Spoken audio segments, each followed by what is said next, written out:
In Alberta, the methodology used to calculate the average day's pay for an employee has changed effective November 1st. It will now, under this section, it states divide the total wages earned by the number of days worked, where previously it was dividing the total by 20 or multiplying by 5%. We'll take this opportunity to go over the basic rules and show you how in Tracker you can set up your statutory holiday rules to work exactly the same as what's laid out here. So here we have the basic rule: an employee must be working for 30 days out of the year. If we go to our Tracker here, we can go to Utilities, and then we'll find the Labor Standards Alberta, and we can activate this. And here, the 30 shifts and 365 days rule, this is what's going to make the system adhere to that. And to select the groups to be included in this rule, I just need to move them over to the right hand side like I did.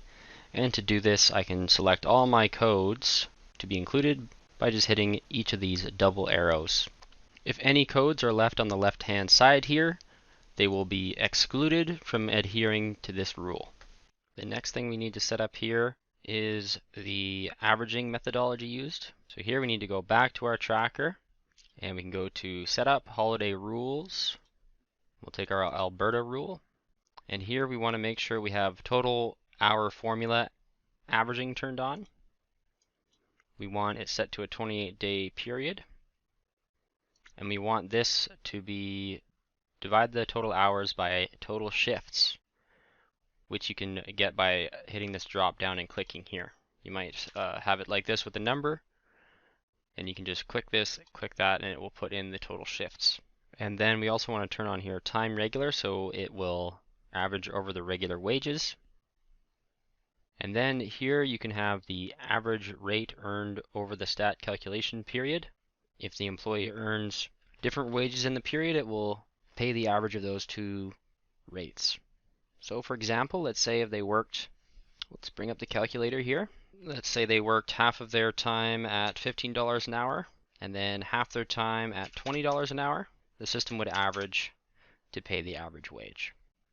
With this unchecked, it will simply pay the employee's default wage rate, regardless of what was earned in the 4 weeks prior. Then we can hit OK to save here, and the rule has now been updated. Then we also have a stipulation here: if an employee doesn't work an average schedule in the 4 weeks prior, or they have an irregular schedule, we are to use the 5 of 9 rule, which will average as it states here. If in the last 9 weeks before the holiday, the employee has worked 5 of the same weekdays, then that weekday is considered a regular work day. i.e., if a holiday falls on a Monday and the employee has worked 5 Mondays in the last 9 weeks before the holiday, then Monday is a regular work day for them, and the rules for regular days of work apply. Under Utilities, Labor Standards Alberta,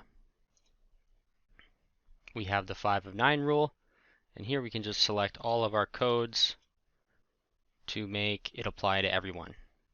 If your company is multi-provincial and you have different jurisdictions in your Tracker, you can exclude certain groups. For example, here my departments are based on the geographical location. So if I only want these standards to apply to Calgary, then I need Calgary to stay on this side, and then I need all of these codes to move over there. To move them, I select them one at a time. Hitting this arrow here will remove Vancouver. Edmonton is in Alberta, so I want to keep that. I'll select Toronto. And now Vancouver and Toronto are excluded from this stipulation, and only my Alberta locations will adhere to it.